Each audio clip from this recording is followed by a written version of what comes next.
2020 সালের 20 জুলাই লালমনিরহাটের পাটগ্রাম উপজেলা আওয়ামী লীগের তৎকালীন সভাপতি বীর মুক্তিযোদ্ধা আনোয়ারুল ইসলাম লাজুকে নিয়ে সামাজিক যোগাযোগ মাধ্যমে কটূক্তি মন্তব্য করেন সাইদুল ইসলাম মিঠু নামে এক মুক্তিযোদ্ধা গবেষক। ওই সময় এ নিয়ে আইনের আশ্রয় নেন লাজু পরিবার। সেই মামলায় সোমবার মুক্তিযোদ্ধা গবেষক মিঠুর 7 দিনের বিনাশ্রম কারাদণ্ড দেয় আদালত। এ নিয়ে মঙ্গলবার সংবাদ সম্মেলন করেন লাজু পরিবার। গত 20 জুলাই 2020 খ্রিস্টাব্দ লালমনিরহাট জেলার পাটগ্রাম উপজেলার স্বঘোষিত মুক্তিযোদ্ধা গবেষক সাইদুল ইসলাম মিঠু সামাজিক যোগাযোগ মাধ্যম ফেসবুকে পাটগ্রাম উপজেলার সর্বজন শ্রদ্ধেয় ব্যক্তিত্ব, অত্র উপজেলা আওয়ামী লীগের দীর্ঘ 28 বছরের সভাপতি বীর মুক্তিযোদ্ধা প্রয়াত আনোয়ারুল ইসলাম নাজু এর বিরুদ্ধে কটূক্তি ও মিথ্যা তথ্য প্রকাশ করেন। তার প্রতিবাদে ওই সময় উপজেলার সর্বস্তরের জনগণ মানববন্ধন ও প্রতিবাদ সমাবেশ করেন। আমি বীর মুক্তিযোদ্ধা প্রয়াত আনোয়ারুল ইসলাম এর পুত্র মোহাম্মদ শহীবুল ইসলাম ওই সময় এই ঘটনার প্রতিবাদে পাটগ্রাম থানায় লিখিত অভিযোগ দাখিল করি।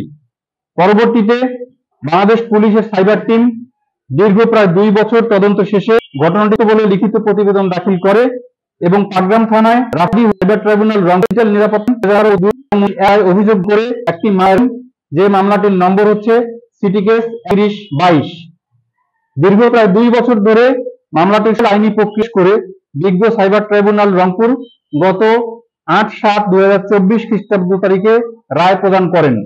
উক্ত রায়ে বিজ্ঞ আদালত বলেন যে আসামি সাইদুল ইসলাম মিঠু পিতা মৃত তমিজউদ্দিন আহমেদ, সাং রসুলগঞ্জ, জুম্মাপাড়া, ওয়ার্ড নাম্বার 5, থানা পাটগ্রাম, জেলা লালমনিরহাটের বিরুদ্ধে ডিজিটাল নিরাপত্তা আইন 2018 এর 25(2) এবং 29(1) ধারার প্রত্যেক ধারায় 7 দিন বিনাশ্রম কারাদণ্ড ও 1000 টাকা অর্থদণ্ড, অনাদায়ে 1 দিনের বিনাশ্রম কারাদণ্ডে দণ্ডিত করা হলো।